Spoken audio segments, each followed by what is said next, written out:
सभी साथियों का मैं स्वागत करता हूं।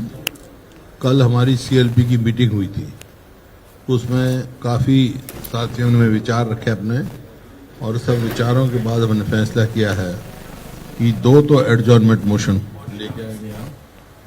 एक तो कानून व्यवस्था पर, और जो एक फ्लड से जो भारी नुकसान हुआ है प्रदेश में, उसके लिए, उस पर चर्चा के लिए एडजॉर्नमेंट मोशन लाएंगे, स्थगन प्रस्ताव लेकर आएंगे। बाकी कॉलिंग अटेंशन जो है हम लेके आएंगे बेरोजगारी पर, और सीईटी के उसमें जो धांधलियां हो रही हैं, सरस्वती नदी की खुदाई करने के बारे में, दलितों पर बढ़ते हुए अत्याचार, बाजरे की फसल में नुकसान के बारे में, बाढ़ समस्या मुआवजा वो उसके लिए, और परिवार पहचान पत्र की कमियां उनके धांधले के लिए, कर्मचारियों में क्लर्क वेतनमान व अन्य संबंधित समस्याएं, शिक्षा की चिंताजनक स्थिति, प्रॉपर्टी आईडी का जो विषय है उसके लिए, और सरकारी ऋण कोऑपरेटिव जो है मल्टी उसमें, और खाद्य बिक्री अपेक्स सोसाइटीज में जो हो रहा है उसमें एक आयुष्मान में धांधलियां, किसान बीमा में जो धांधलियां हो रही हैं, और शामलात व जमूला मालकान आदि जमीन को पंचायत के नाम करने के बारे में जो है, ये मुख्य तौर पे हम लेके आएंगे प्रस्ताव। और बहुत सारे इश्यूज हैं जिनके ऊपर हम चर्चा करेंगे, और इसकी सरकार की जो विफलताएं पे, जैसे मान लो नूह का है, नूह में क्या हुआ, क्या कारण थे, और क्या उसका वो हुआ, किसने ये षड्यंत्र रचा, उसके लिए हमने हाई कोर्ट के जज के द्वारा जुडिशियल इंक्वायरी की मांग कर रहे हैं हम बार बार। ये सरकार उसको स्वीकृत नहीं कर रही है।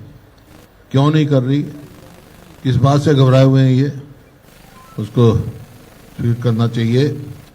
और जैसे आपका कानून व्यवस्था की आपने, तो जो प्रधानमंत्री की वो एसपीओ है, सोशल प्रोग्रेसिव जो इंडेक्स है, उसमें हरियाणा सबसे अनसेफ स्टेट उन्होंने डिक्लेयर करी है।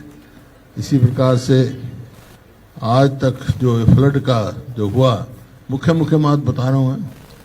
फ्लड में जैसे आपका कौशल्या डैम है, एक डैम सेफ्टी एक्ट बना 2021 में, उसके अनुसार पहले इंस्पेक्शन करनी पड़ती है, और उसकी इंस्पेक्शन हुई, और जिसने इंस्पेक्शन की उसने एक रिपोर्ट दी कि वहाँ 6 गेट हैं, लेकिन 2 ही ऑपरेटिव हैं, 2 ही खुले थे वहाँ के उसमें। अगर वो ऐसी स्थिति बन गई कि वहाँ 20-20 फुट के गड्ढे हो गए, और इस लापरवाही से कौशल्या डैम टूट सकता था, और डैम टूट जाएगा तो बर्बादी आ जाएगी। तो इस प्रकार से और बहुत सारे मुद्दे हैं भाई, कहीं ड्रेन साफ नहीं हुई और नहीं हुए, इस किस्म के वहाँ पर हैं।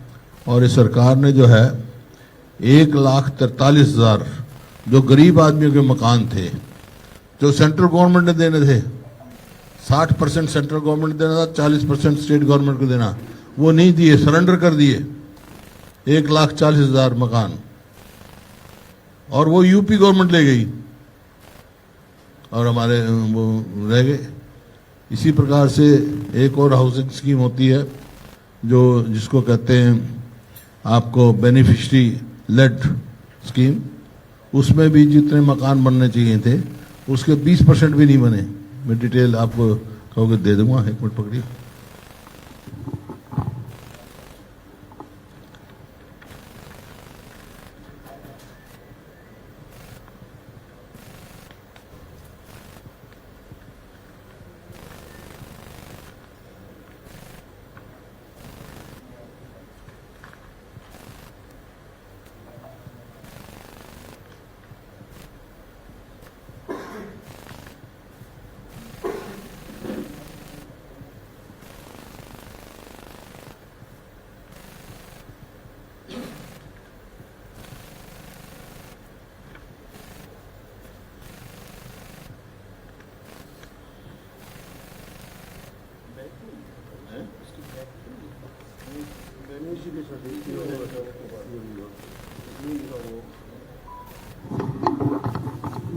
ये है कि Haryana government propose before the ministry of housing and urban affairs to surrender 1,30,879 जो मैं कह रहा था ना houses and curtailment of 7,354 houses in 19 affordable housing in partnership AHP project. It is, however, in the last several years, Haryana government has been incompetent to start 82 sanctioned AHP and C2 slum redevelopment projects. ये reported इनमें guardian of daily guardian की report है। तो वहाँ ministry की है। तो प्रधानमंत्री आवास योजना जो अर्बन है PMA भाई उसकी वो है।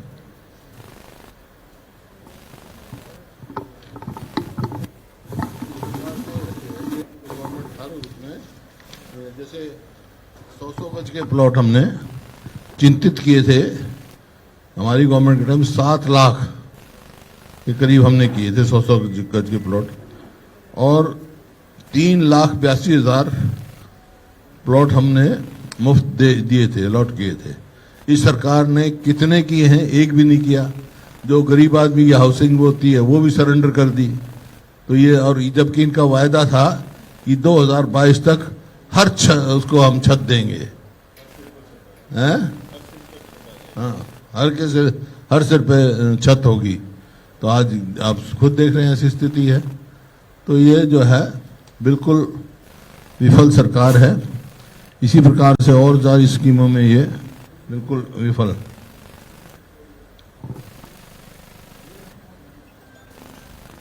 और जो इन्होंने मैं पढ़ रहा था इनका स्टेटमेंट आया था जो ये इलीगल माइनिंग की वजह से जो जमुना रास्ता बदल गई और वहाँ किसानों खेत में सारी सिल्ट जम गई। जो रेत जमा हुआ है उसको ऑक्शन करेंगे अलॉट करेंगे 10 लाख रुपए से जिसका ज्यादा होगा उस पे तो शेयर देंगे किसान को। हाँ बताओ उसकी तो फसल भी गई जमीन भी गई और सरकार उसमें भी कमाई की सोच रही है। उनकी तो सरकार की जिम्मेवारी है। उनकी गलती से क्या है रेत साफ कराएं और किसान को लिबर्टी दें। और इसी प्रकार से फर्टिलाइजर की कमी है उसके लिए जूता बाजारी हो रही है हर जगह। महंगा तो हो ही गया फर्टिलाइजर की है।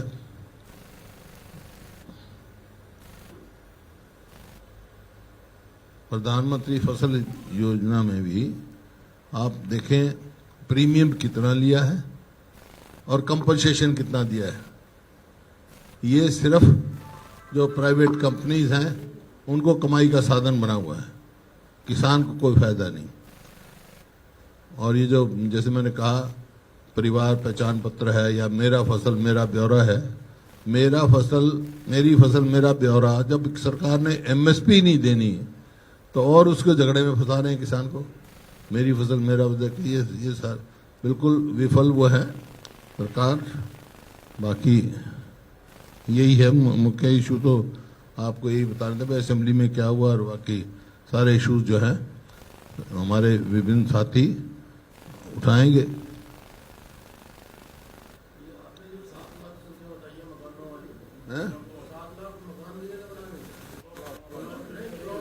हमने 100 गज के प्लॉट चिन्हित किए थे।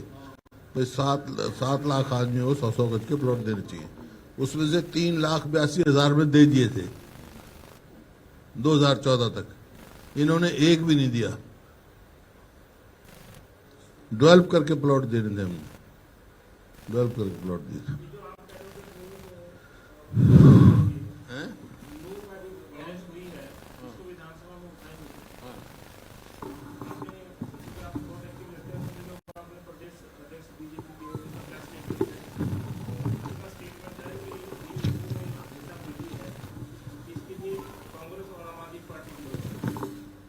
जो अपनी विफलताएं होती हैं उसको छुपाने के लिए ऐसा ही करते हैं। ये सरकार की वो है, कांग्रेस या आम पार्टी की सरकार नहीं है। ये जिम्मेवारी सरकार की कानून व्यवस्था रखने की।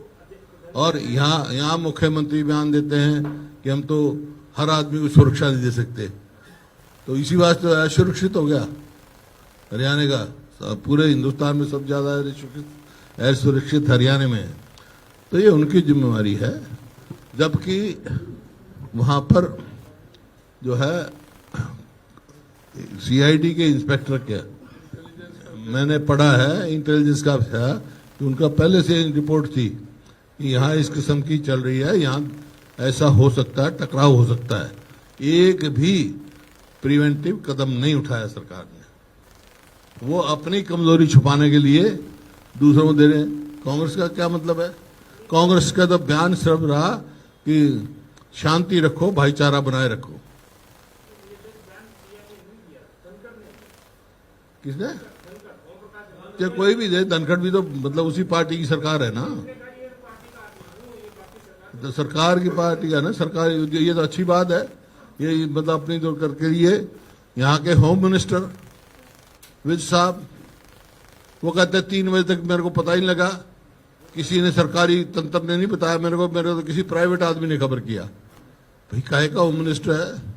मैंने तो असेंबली में कहा था जब इनको होम डिपार्टमेंट दिया और सीआईडी से निकाला, तो बगैर आंख और कान का वो है होम मिनिस्टर। क्या मायने है विदाउट सीआईडी?